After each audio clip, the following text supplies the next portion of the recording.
The Inquisition swept like a plague across medieval Europe. It was without question one of the darkest and bloodiest episodes in human history. A time when thousands of people accused of heresy by the Catholic Church were arrested, tried, and put to death.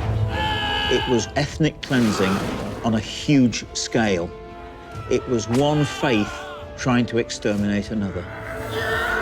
There were Inquisition tribunals going on all over the country. It really was a people living in fear. This religious fanaticism spread to Tudor England, where Catholics and Protestants did their best to wipe each other out. The persecution continued in the 18th century when countless ordinary women were drowned or burned at the stake after they were accused of being witches.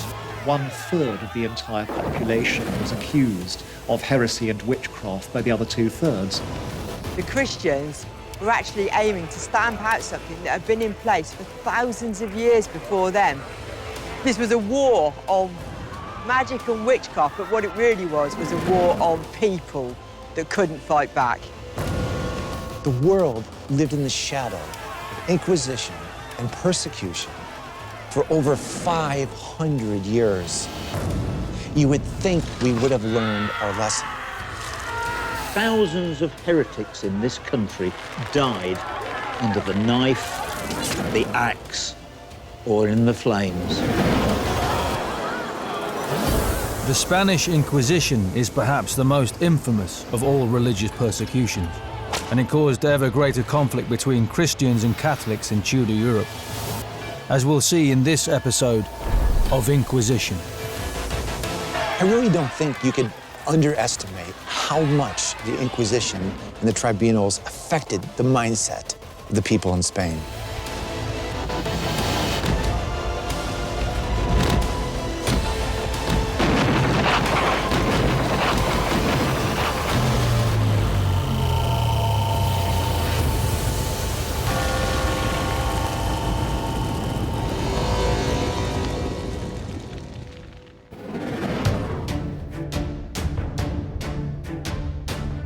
By the middle of the 15th century, most of Europe was firmly controlled by Rome. The Crusades had been something of a disaster. After 9 attempts to take back the Holy Land from the Muslims spread over nearly 200 years, the Crusaders had been routed from Jerusalem and other key Muslim strongholds, and forced to flee back across the Mediterranean. As a result, the world was now divided into Christian and Islamic lands.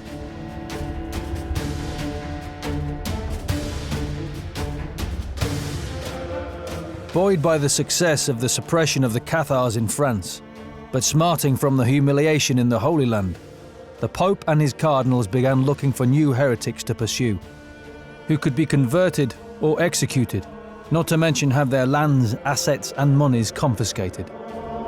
There was one very obvious target: the Jews.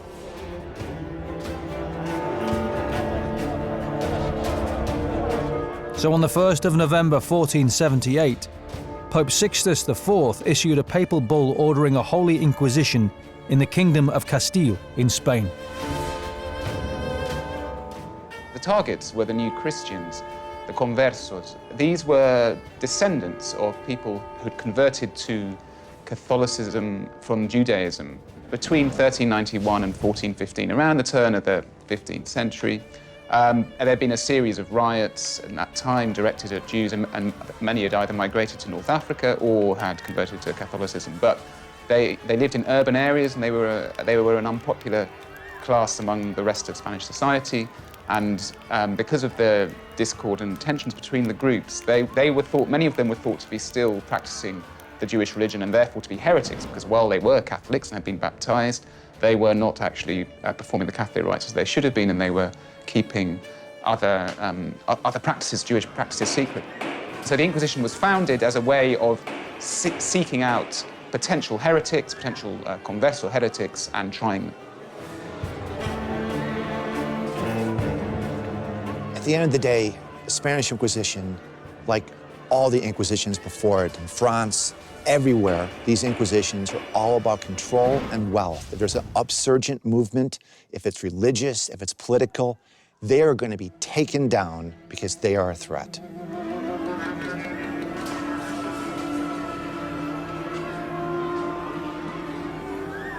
In 1483, Thomas de Torquemada, a Dominican monk, was made the Grand Inquisitor of the Spanish Inquisition.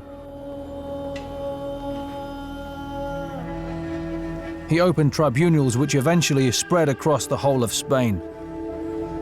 The brutal Torquemada became known as the Hammer of the Heretics.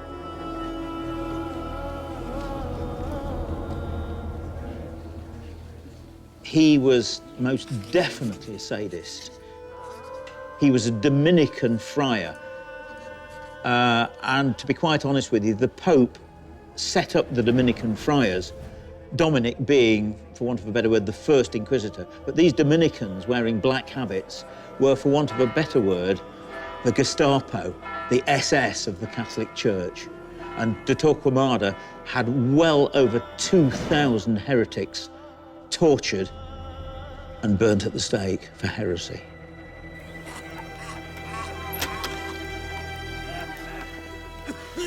Here's a guy that hated Jews, hated Muslims, and wanted to return the whole of Spain to the true faith, to Catholicism.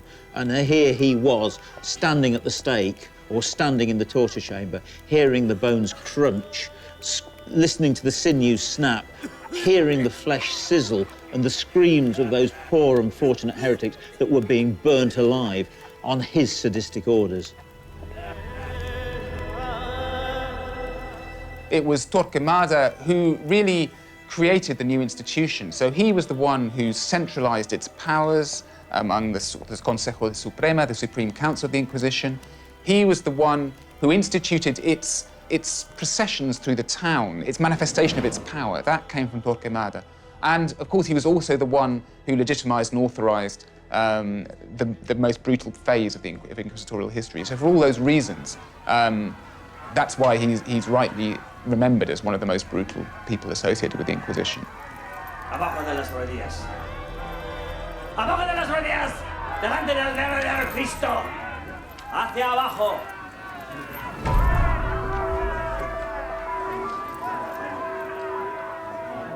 On March the 31st, 1492, based largely on the recommendation of Thomas de Torquemada and the Inquisition Tribunal, King Ferdinand of Spain issued what became known as the Alhambra Decree, an edict which forced more than 40,000 Jews to leave Spain. Under the terms of the decree, if suspects were denounced by 2 or more persons of good nature, they were investigated by an Inquisition tribunal, and the charge was heresy.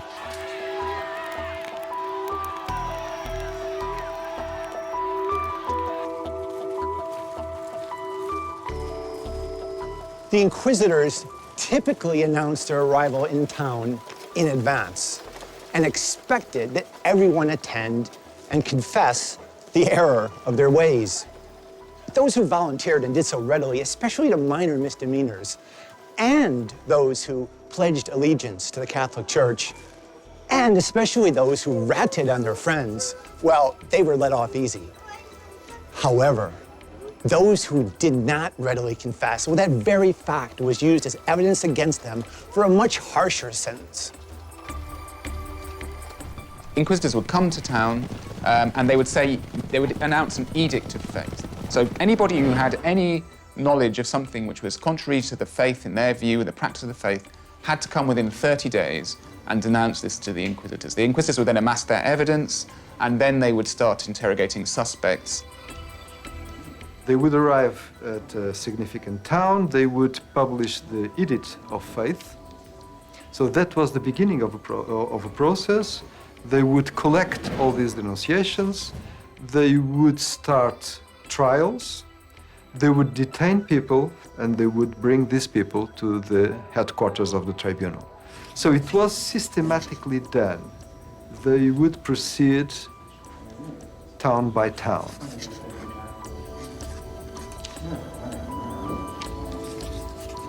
The Inquisitors kept incredibly detailed records of everything that they did. All of the interrogations, all of the sentences, all of the penances. Inquisitors had incredible power over the people that were contained within them, which is why you see people trying to get hold of these registers and to destroy them or to sell them back to the heretics, because they represented a the source of the Inquisitor's power, really. So even if you'd been up before the Inquisition and they said, have you had any involvement in heresy? And you say, no, nothing to do with me, I've never seen anything, and then you go away. If it later transpires that that was a lie, they then have a record of you being caught in that lie, and you can be subjected to much more serious punishment. So that they're a very serious source of power. So the Inquisitors don't really need to be particularly brutal, because people understand that merely the existence of these records is enough to give the Inquisitors power over people. People are willing to come forward and to confess things in order to escape serious punishment. The Inquisition is amazingly efficient, both in the sense that it's good at detecting people with wrong thoughts and it's good at removing them. But by definition, the dream Spain for the Inquisition is one in which it doesn't have to execute or indeed try anybody, because it's got rid of all the wrong opinions.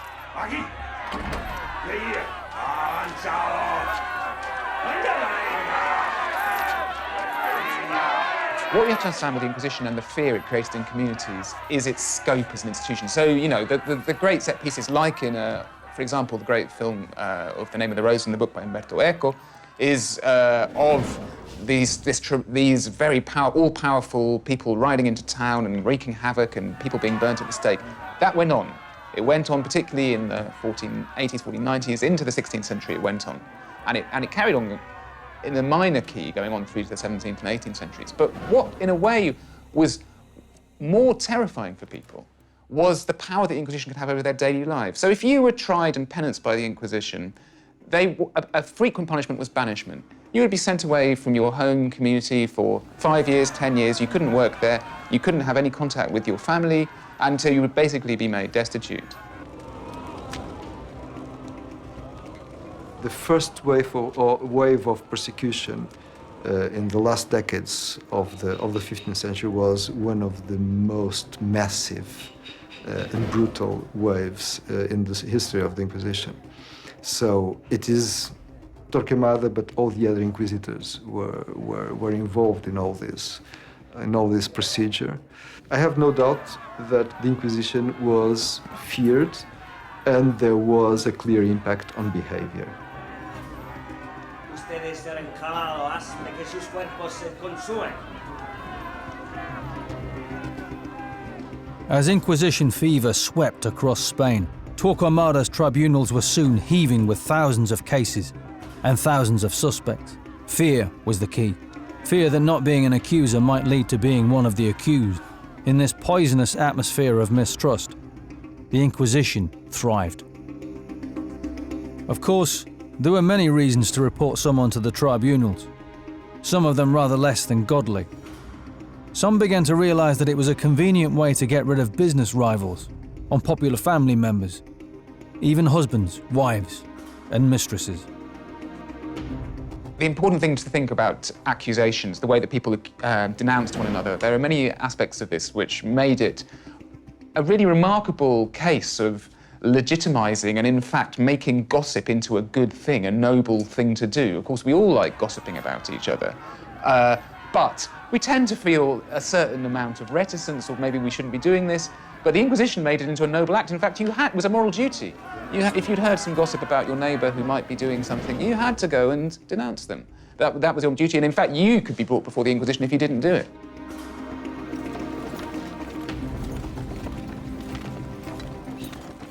The whole era was nonsensical, was crazy. All it was, you know, you wanted the cottage that the old lady still lived in. You owed the baker some money. You didn't like the old woman that lived down the road.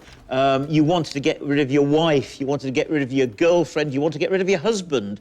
And so you would make up some nonsensical stories that they would creep out in the middle of the night, and down at the bottom of the garden would be a hare that suddenly turned into a demonical figure and had sex with them at the bottom of the garden. All manner of absolute nonsense that went on in those days. The whole thing was rubbish, was nonsense, but it gripped this country in a way that it's never been gripped before, and hopefully will never be again.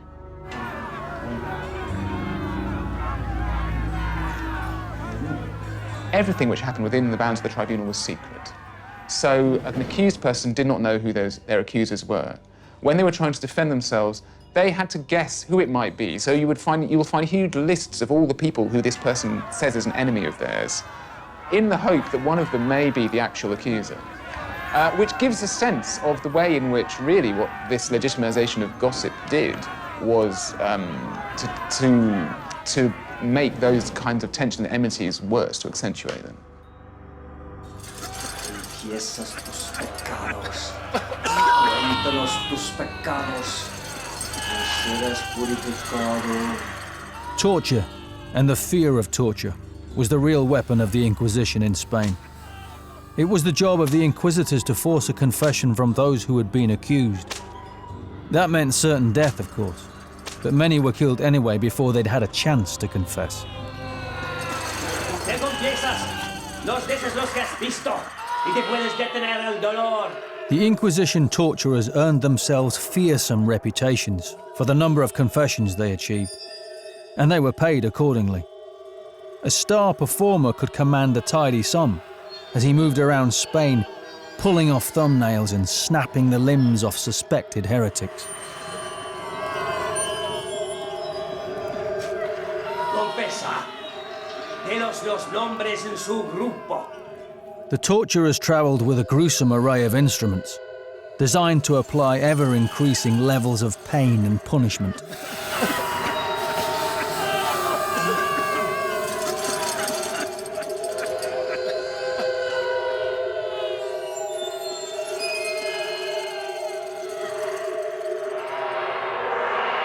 Historian and author Richard Felix has studied the use of torture by the Inquisition and is under no illusion about how persuasive it was.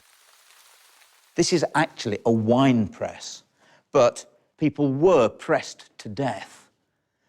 The sentence was that you be taken back from this courtroom to the deepest dungeon, a room where no light can enter, where you will be laid naked on the floor, with a cloth around your loins and weights of iron as heavy as you can bear and heavier to be placed upon your body.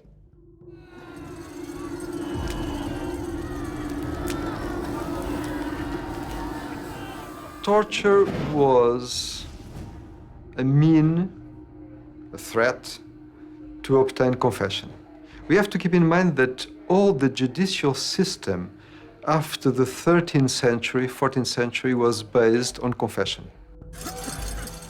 Inquisition, even the name, the noun Inquisition, reflects this new judicial development of the late Middle Ages.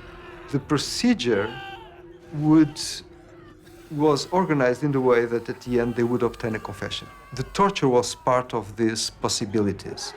It was not enacted all the time, but the threat was there, and so it was an element in the production of confessions.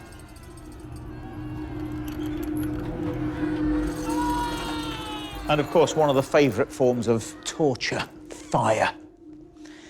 Brazier here, branding iron, heated up. You could be branded on any part of the body. One of the favourite things as well was to heat up a metal boot and then put it on someone's foot. Would you recant after that? I think I would.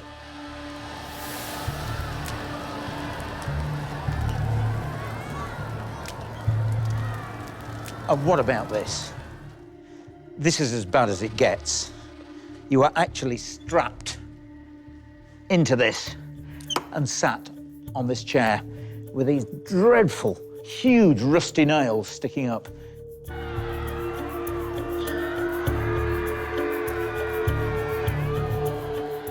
I think the most resonant form of torture that was used by the Inquisition is probably what was known as the potro. The potro was a form of water torture. You were tied down on a bed which had spikes on it, and then you were bound to it with very tight coils of twine and rope and cloth, which would be tightened with each time that you didn't confess. And then you would be forced water down your throat. And this would happen, the coils would be tightened 6, 7, 8 times. And one of the really sad things about reading Inquisition cases is that it was one of the duties of the scribe to write everything down that was said, to be a loyal and faithful witness to what has happened. And so you will read the cries, the exclamations that people made, their claim that they knew nothing, that they were going to, in fact, they often said, I'm going to commit a terrible sin, I'm going to lie and confess to something that I've never done. And then, as the torture got worse, they would eventually confess. Te vas a convertir. No. Sé que es un pecador. Lo sé que va a confesar. Rack. Que confesará del Rack. And here on this table, the pièce de résistance of the Inquisitors' torture weapons. Dreadful things. Pincers for pulling out the fingernails and the toenails. Here, for actually attaching it to the skin and pulling until they rip the flesh away. This dreadful piece of equipment was for ripping off the breasts of women. And goodness only knows what these were for, but if you were shown these, would you not confess? Because I certainly would. This, I suppose, goes without saying. There's one on the door over there. I presume that this was put underneath the chin and you were hung on it. And here, the heretic's fork. This was actually put around the neck.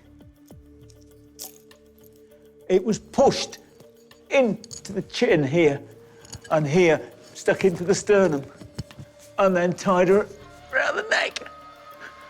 And then you had to recant the words, abjuro, abjuro, but of course, it's easy for me to do it, but when it's actually sticking through your neck into your tongue, I would think it would have been very difficult.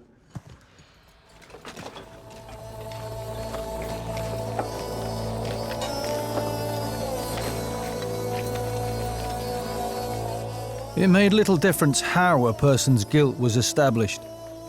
The fate was the same. It was called purification of sin by fire, a rather gentler way of describing being burned at the stake.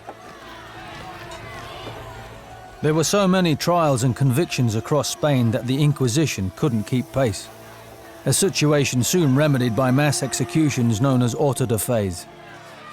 These were huge set-piece events that took place in large squares in major cities like Madrid, and they lasted a whole day.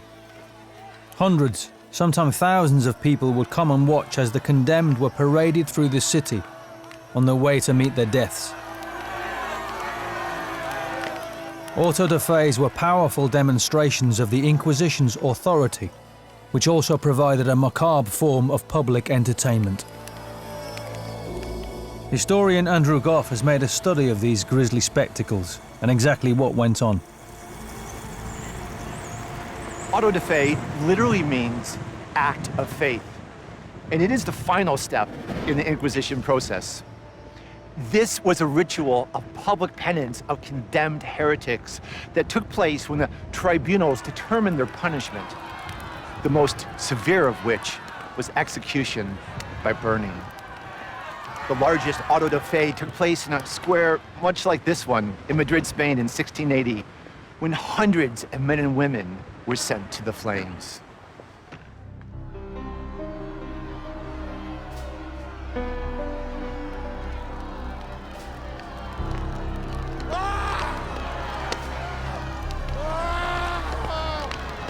For the ordinary Spanish person, an Inquisition auto de fe is a mixture of a really solemn religious event and a really fun mass event. You do bring the children, you do bring your lunch, you bring your friends, you make a day of it. It's enormously entertaining and yet it's religiously educational as well, so you score both ways. Auto de fe were enormous events, particularly by the time you got to the 17th century. Everybody was expected to come. And the stage took over a month to build. Huge numbers of workmen were employed in it. The costs were enormous. And when you look through the inquisitorial records, one of the things which is also very striking is the amount of money spent on wax. And this is because candles, there are huge numbers of candles all around, so an amazing sense of theatre, majesty, but also an intense feeling of a deeply powerful atmosphere, I think. That was the experience which was involved.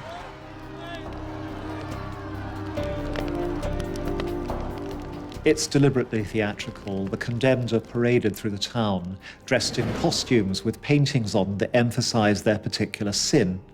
And they're then brought up. There's a whole religious business of praying and preaching.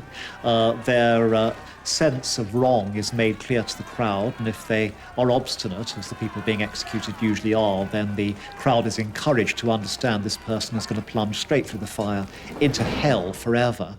And then they are expertly burned. And this is an era in which people watch bears and dogs and bulls being tortured to death for fun, in which criminals are killed really slowly for routine crimes like theft, murder. So cruelty is part of theatre, and the Inquisition just cashes into this. The prisoners were taken to a quemadero, or burning place, which was really just a large wooden pyre. Those who were let off, well, they fell to their knees in thanksgiving. But those who were condemned, they were sent straight to the fire, burnt alive while thousands looked on. The way in which you could be penanced by the Inquisition was if you confessed. The Inquisition only burnt people at the stake, relaxed them, as it was called, to secular justice, if they were seen to be impenitent, if they did not confess. Confession was part of the process of absolution and actually restarting your life. So there was a huge incentive to confess, even if you'd done nothing.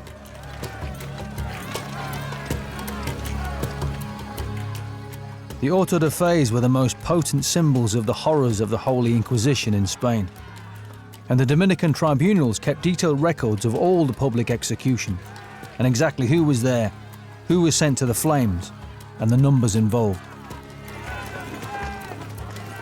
This is an actual eyewitness account of an auto de fe in Madrid in 1500.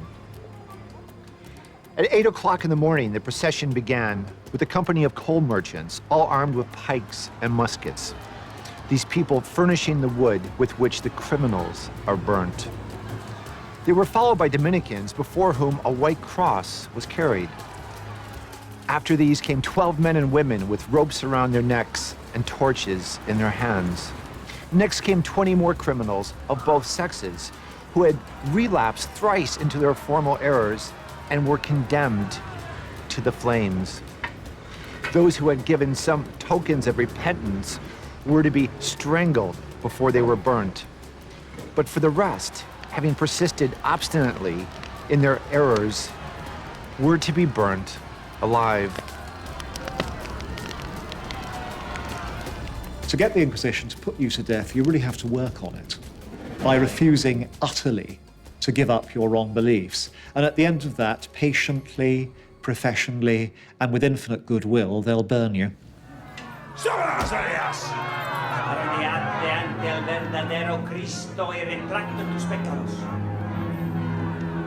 In recent years, a number of historians have reappraised Vatican records and archives. Some have begun to question the established history of the Inquisition and to suggest that time has exaggerated its brutality and the numbers involved. One of these is historian Francisco Bethencourt. You have, I estimate, 50,000 trials in Portugal, 50,000 trials in Italy, and 200,000 trials in Spain.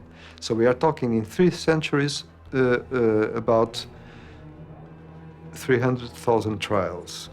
If you count also with denunciations, you would have at least 5 times that number.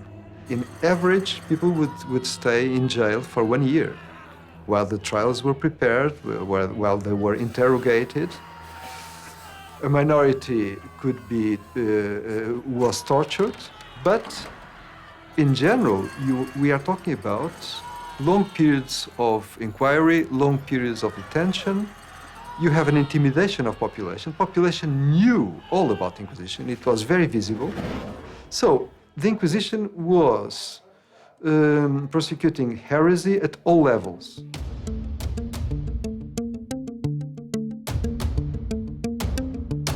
The Inquisition ravaged Spain for hundreds of years, before spreading to Portugal and Mexico, and then inevitably moving to the Spanish colonies in the New World.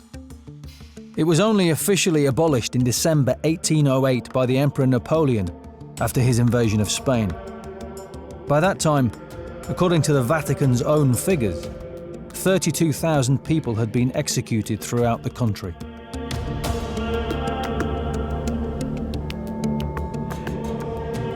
Now, in terms of numbers of dead, that is smaller than I think many people have the idea of. So with the Portuguese Inquisition, we're talking around between 1,000 and 2,000. The Spanish Inquisition, numbers are harder to be certain about because many of the early records have been lost. Many of the inquisitorial records of Spain were burned by Napoleon's troops when they invaded Spain in the early 19th century. So the precise numbers are hard to be certain of, but certainly in that early phase, we're certainly talking no less than 10,000. That is a reasonable estimate.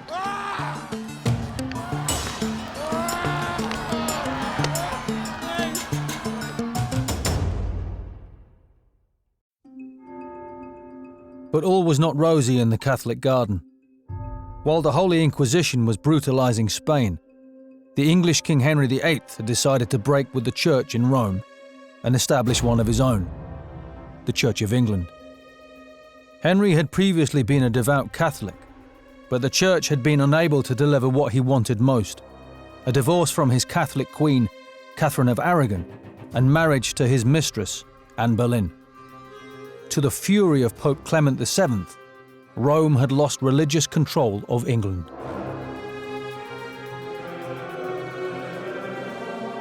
To the Pope, Henry VIII's withdrawal of allegiance was a catastrophe.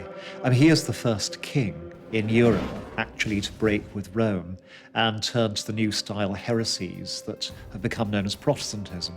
And what's more, Henry aims to be a better Catholic than the popes. That's a double insult. It turns people who until now had absolutely no problem in being loyal to the King of England and loyal to the Pope as part of the package into having to make a really hard choice. And they are executed as traitors. They're not burned like heretics, they're hanged, drawn and quartered, which is pretty humiliating.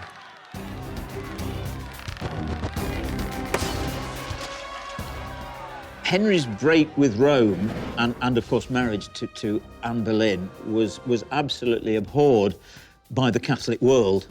And you must remember in those days, in the 1530s, most of the world was still Catholic. And what Henry did was beyond anything. Heresy on a grand scale. The fact that he'd appointed himself head of the church, nobody could cope with it. And of course, to marry Anne Boleyn, to marry twice, and was too much for everyone. And of course, she was considered a whore. And even worse, of course, she had a child who was considered to be a bastard. And the Catholic Church really weren't happy at this.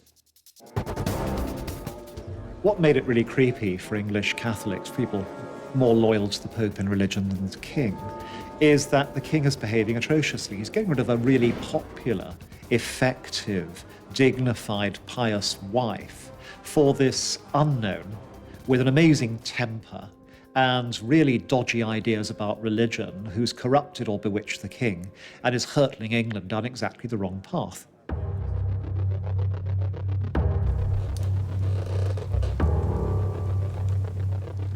Henry's break with Rome and his violent dissolution of the monasteries forced thousands of Catholics, many of whom were from noble families, to practice their faith in secret. Places known as priest holes in which itinerant Catholic preachers could hide were created in many great houses in England. England is an exceptionally well-run, devout Catholic country. It's not one of the more risky bits of Catholic Christendom. It's incredibly loyal. So when the king turns against the Pope, he has to do so confusingly, not by saying he's embracing a heresy, but that he's getting rid of the Pope in order to protect Catholicism better than the Pope would do. And that really does screw up people's consciences quite badly. A few of them believe him. Even fewer think that they'd actually like to have a heresy, the Protestant ideas, in place of Catholicism, and Henry is the next best thing. Most people are just so stunned because nothing like this has ever happened before. They don't know what to do, and so they do nothing.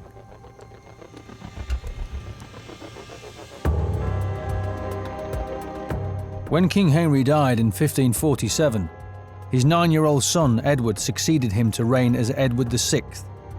But when Edward himself died suddenly in 1553, aged just 15, his half-sister Mary, the daughter of Queen Catherine of Aragon, eventually came to the throne. Queen Mary Tudor was young, angry, and fiercely Catholic. She quickly set about reversing her father's religious reforms and decreed that Roman Catholicism was once again to be the official religion of England. She ruthlessly pursued Church of England dissenters, executing so many of them that she became known as Bloody Mary. When Henry VIII died, his feeble, weak son, Protestant son, became Edward VI. He only lived a few years, and then, of course, next in line for the throne, a woman, of course, was Mary I, Bloody Mary. She was a Catholic. She was the daughter of Catherine of Aragon, who, of course, had been thrown out by Henry.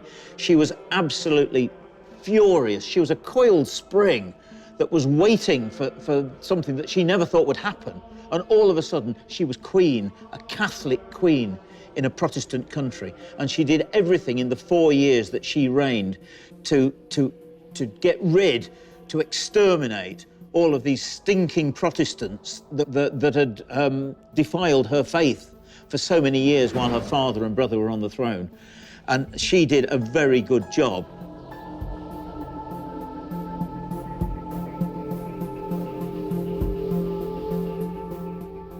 Mary Tudor has had the adolescence and early womanhood from hell. She is constantly having to reckon with having been the heir to the throne, regarded with all the awe and the reverence and given all the power of that, to being regarded as a bastard, to being regarded as a slightly better bastard than before, to being regarded as an heir to the throne again, to being regarded as the treacherous sister of the reigning boy King Edward, to being stuck out of the succession altogether and declared a rebel, and seizing England by sheer courageous resistance. She is the only Tudor rebel to succeed since the end of the Wars of the Roses and actually seize London. So what's she like? She's her father's daughter. Henry VIII is a monumental ego, flattening any opposition, driven by the sense that he is totally right. And that's what Mary is like. She's really brave, she's highly intelligent, she's a superb leader, but she is a fanatic. She's the daughter of an unworldly, unrealistic, unbendably brave woman, Catherine of Aragon, and she combines the lot. If she'd lived for 50 years on the throne, we'd be a Catholic nation today. Instead, she lives for 5 years, but in those 5 years, she burns more people alive for their religion than anybody else in English history, and almost more than anybody else in Europe in the same amount of time.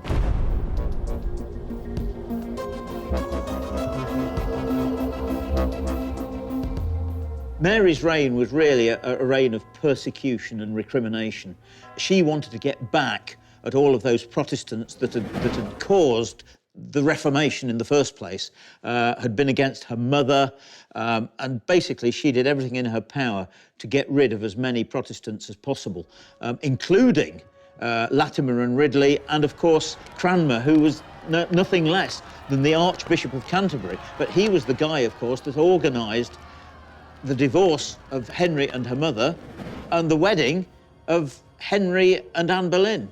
So Mary hated him And the poor guy, of course, like so many others, probably 300 Protestant martyrs, burnt at the stake under Mary's reign.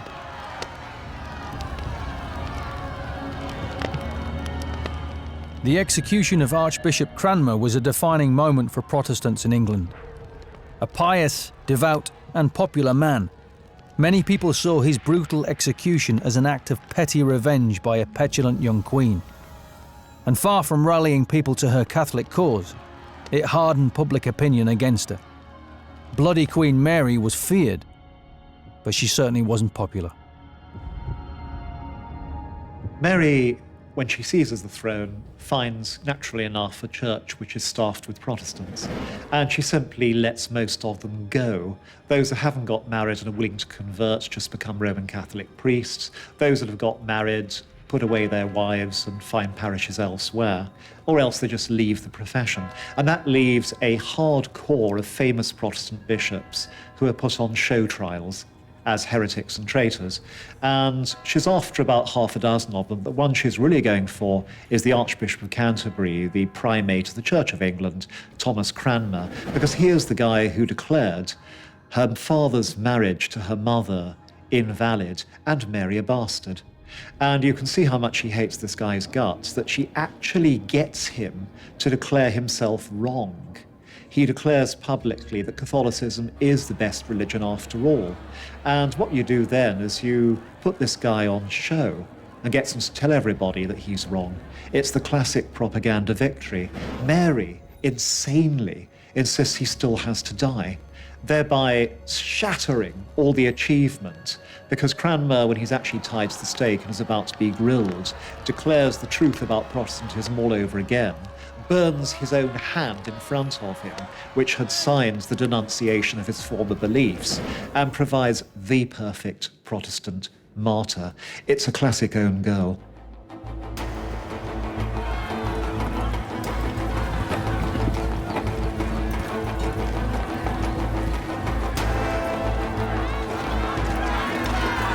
With Europe still reeling from the Holy Inquisition that had now spread all over Europe and into the New World, the events in England had come as something of a shock. No one had imagined that a monarch would stand up to Rome and ban the Catholic faith. But then Henry was no ordinary monarch. In contrast, Mary Tudor's bloody Catholic backlash was more in keeping with the terror sweeping Europe. But what happened next began an entirely new chapter in the history of England. An inexperienced young girl, Henry's daughter, ascended the throne in dangerous and turbulent times. Her reign became known as the Golden Age, but it was also a time of plotting, treason, and treachery. The Elizabethan era was about to begin. Tudor England was a time of religious turmoil. First we were Catholic, then we were Protestant, then we were Catholic, and again back to Protestant. Thousands of heretics in this country died under the knife, the axe, or in the flames.